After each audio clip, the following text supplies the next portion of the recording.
So because I have a few extra minutes with you today, I have a few few curveballs, if you will. If someone has never seen anything that you've done, what's the first thing you want them to watch and why? Oh my Lord, that's a curveball. Oh, well, I guess, you know what? A movie that I directed called A Walk on the Moon. It's Sure. one that's very to my heart. I don't even act in it, but I think it's a beautiful film and was very much from my heart. So that one, yeah, there's the answer. Sure. You have not directed a feature since I want to say Conviction in 2010. Right. But you've been directing a lot since then. Have you been developing any other features, or have you really been enjoying the television thing? No, I have two features that I want to make now. We're just putting them together. So but during Scandal, I couldn't direct a feature. So it was sort of why I hadn't ever done a television series before, because I knew it would prevent me from, directing anything long form. But so that was 7 years. And since then, it takes a while to get things going. So I do enjoy directing television as well. But features are I find really exciting. So I have a couple that hopefully will be in the mix in the next year or two. I'm curious, how long did it take? How many years after Ghost came out that you could walk down the street and people not give you bad looks? Really not until Scandal, honestly. I mean, the bad looks were they softened up a bit over the years, but until Fitz came on the scene, people completely identified me with that, most of all with that character of Carl Brunner in Ghost. Sure. When you showed the film to your kids, how long before they talked to you again? Oh, they didn't feel that way. Actually, my younger daughter had never seen it, and about 10 years ago or something, we sat down and watched it together, and it was nice. She must have been about 10 or 15 or something. So, but they don't hold that stuff against me. No, I'm just teasing. Jumping into why I get to actually talk to you. I want to start. I've seen the whole series. I want to start with congratulations. I don't know how I can word this, but I didn't really know the whole story. I'd heard about it, and I was wondering how you were going to play into capturing the person, because I'm watching the first few episodes. I'm like, oh, how is he going to do this? And then all of a sudden I started realizing, and I'm like, oh, wow. So I'm just going to say, well done. Oh, thank you. Thank you. What was it? What was it about the material that said, I want to do this? Or was it sort of getting to play sort of two sides? Yeah, I think, that was probably the main thing. I was, when I read the script, I was fascinated by it because I think when I read it, they hadn't written all the scripts. I read the first episode where Bruce is not actually in that much, but I saw there's a great turn at the end of the first episode where you realize, whoa, this guy's a whole other person than he seems to be. So that grabbed me. And then they sent me some scenes that they were working on of Bruce in the later episodes, and his character goes places you just can't believe. So that was super attractive. But also, I remember vividly, when the anthrax attacks happened, and yet I didn't know this story at all. So that really, really attracted me. It's an incredible odyssey. Yeah, one of the other things I think the series does very well is that there's like not one wasted scene. Like there is no wasted time. All 6 episodes are so fast. Can you sort of talk about that aspect? Well, I just think that Kelly and Brian, who wrote it, compressed this story to be just jam-packed. The way that they remained true to the spirit of the truth, of what exactly happened, of the facts, get the science all exactly right, but maintain this dramatic momentum over an investigation that lasted 7 years. It really is impressive because it keeps you kind of on the edge of your seat the whole time, I found. Oh, 100%. There are some scenes where you are really, you got to deliver some performances in this. When you have like a scene that you think is going to be a little bit challenging, say it's going to be on a Monday, how do you typically like to get ready for that sort of day? Are you like a week out already thinking about it? Like, can you maybe take me through your process? Yeah, months out, really. I mean,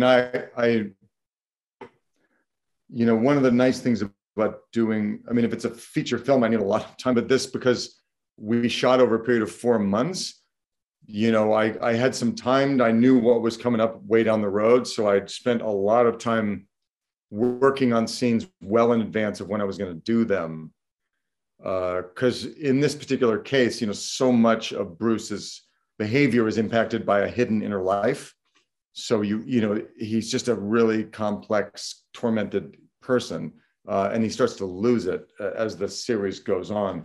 So I just make sure that a good week or two, I'm already thinking about it, so it can kind of seep into my sub. That's really what I hope for, is that it's kind of, by the time we get to filming it, it's kind of logged in my subconscious as opposed to, right up here. And then I just try and make sure I get whatever rest I can, or so that it's going to be my concentration, and meditate and do all kinds of things to just be present when I'm about to do difficult stuff.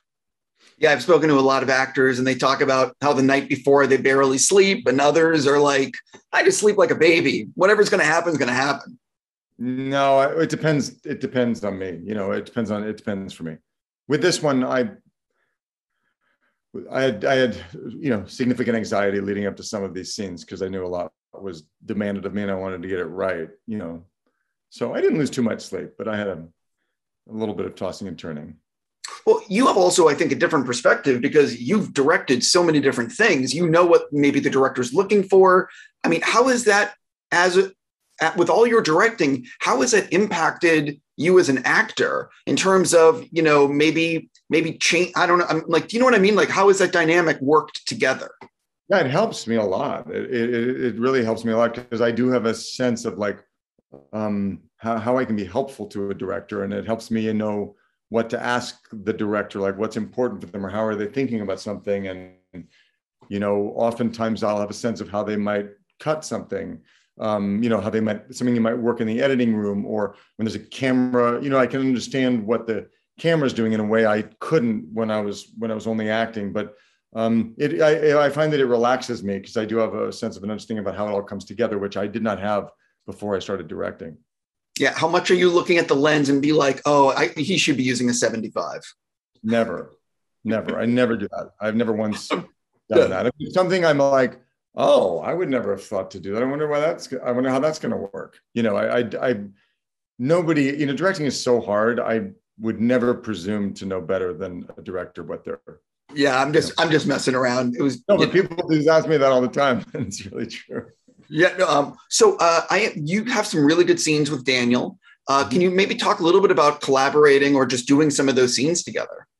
Yeah, it was great, because Daniel and I, our stuff comes in very late. So even though we're the two main characters, you follow our stories separately, and we don't, we don't meet until the 5th episode.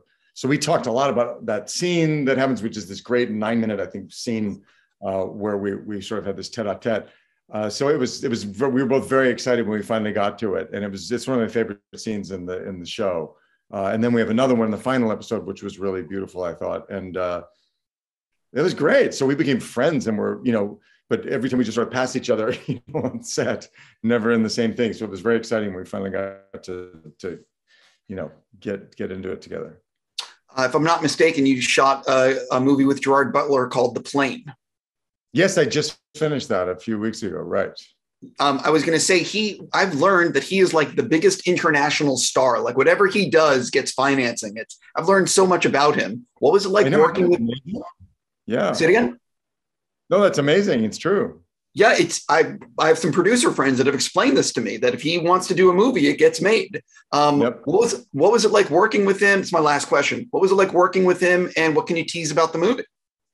Well, I didn't work with Gerard. So the movie is about, Gerard plays this an airline pilot, and flying from Asia to the US, and he's flying for sort of a third-rate airline because he'd had some difficulties, and the plane goes down over a small island in the Philippines, and it flies through a storm, and he ends up, they lose the plane, and the airline, no one can find out where he is. And it's Gerard is trying to protect the passengers because they end up on an island that's controlled by Filipino rebels who want to hold them for ransom and kill them. And Jerry is the hero of that. So I play this security consultant, sort of ex-CIA Special Forces security consultant hired by the head of the airline to come in and find this plane before it's too late. So I'm all in this like situation room, and I get my mercenary soldiers to go in and parachute in to rescue the plane. But meanwhile,